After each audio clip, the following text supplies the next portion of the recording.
थोड़ा चला, थोड़ा बैठ गया। से प्रार्थना करूंगा थोड़ा मैं अपनी बात कह सकूं। हम राव लाखा की औलाद है,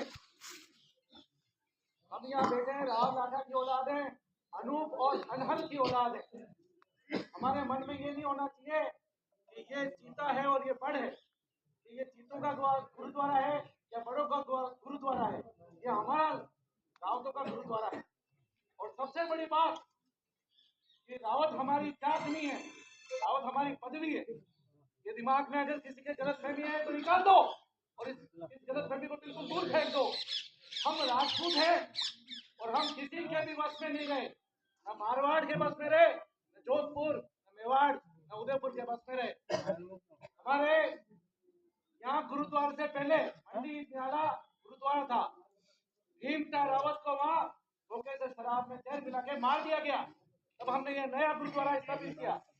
ये आज अगर कोई सोचता है कि ये मारवाड़ ने जागीर दे दी या किसी ने मेवाड़ में जागीर दे दी, नहीं, ये जागीर हमारी है और इस जागीर की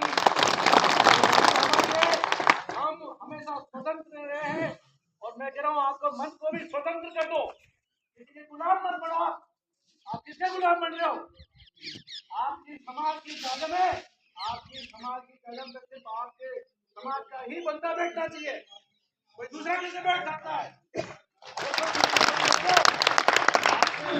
ये भूल की है दूसरों को बिठाने की, और जहाँ जहाँ आपने भूल की है ना, आपको भूल के नतीजे मिले। मैं ज्यादा लंबा समय नहीं लूंगा, लेकिन मुझे भी अफसोस है, कई बार यहाँ प्रोग्राम होते हैं यहाँ पे शरण के, तो हमें निमंत्रण नहीं मिलता है। लेकिन आज मैं बिना निमंत्रण के आया हूँ, आज मैं बिना निमंत्रण के आया हूँ। मैं आ रहा हूँ, वहाँ पे क्या मामला है? बिना निमंत्रण के आया हूँ। समाज में निमंत्रण की आवश्यकता नहीं है। आप चाहे राजसमंद की सीट हो, चाहे छोटी मोटी सीटें हो, इन सीटों को छोड़ दो। ये सीट सबसे बड़ी है। अगर ऐसा गुरु चाहिए हमें तो हमारे समाज को बोले कि पूरा समाज इधर निकल जाओ, वाह वही निकलना चाहिए पूरा समाज। ऐसे हमें गुरुद्वारे में गुरु की जरूरत है। इतना समय हो गया, अपने एरिया में कई धोनियां हैं, लेकिन हमारे भी जो ताकि इच्छा है अकलपुरी धोनी के दर्शन करो। लोग बना मेरा भी सत्संग थी वहाँ पे, नरेशपुरी के महाराज ने 1 महीने वहाँ पे तपस्या की और 1 महीने तपस्या करने के बाद में सत्संग रखी।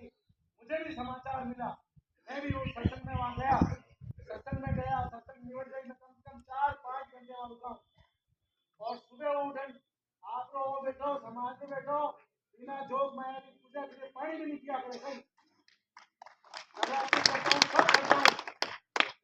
मेरी कोई संत से कम नहीं हो, अपने अंदर भी संत बैठे, स्वयं परमात्मा बैठे क्या।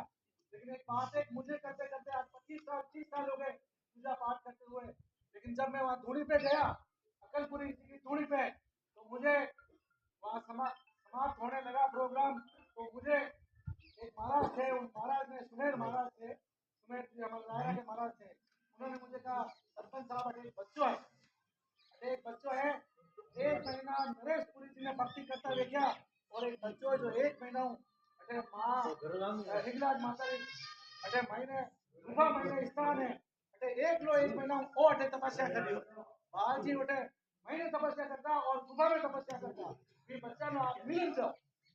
मैंने कहा कोई बात नहीं, क्या हो गए तो बुलाया, उसको बुलाया तो वो एक देखो उस बाकी में उस बच्चे के उसके आपके मुख पे जो तेज था, मैंने तेज देखा और वही ये बात चली कि और शायद आदि महाराज के लिए युक्त भी हो सके, मैंने भी इनका आदि कोई मालूम नहीं। लेकिन उस बच्चे ने उस बताया चला कि कोई आपने वाला सरपंच है, सरपंच साहब आया और मैंने बड़ा अफसोस है कि वो बच्चों आज मैंने आते ही भोग दियो और शायद आदि महाराज बच जाए। उस बच्चे के संस्कार देखो, तो उसने 1 महीना तब कम नहीं होता है, लेकिन उसने आते ही मुझे पूरे पेट छोड़ के उसके घर में स्पर्श किया। मैंने उसको हाथ पे ऐसे करके ऐसे कहा मैं कभी वाकई में भक्ति अपनी भक्ति के आप सामने झुकना पड़ता है। तो अगर ऐसा कोई आपके तपस्वी बच्चा आ रहा है तो शायद देखो यूं तो विश्वामित्र की कमी हो सकती है, समाज की चादर पे समाज का बच्चा बिठाओ और काम करो उसको। लेकिन देखो छोटी मोटी कमी किसी की हो सकती है, खुदबाजी हो सकती है, लेकिन समाज के लिए खुदबाजी को छोड़ो, समाज के लिए खुदबाजी को छोड़ो और एक चादर पे आओ। और हम भी आपको हम इसी के बच्चे हैं।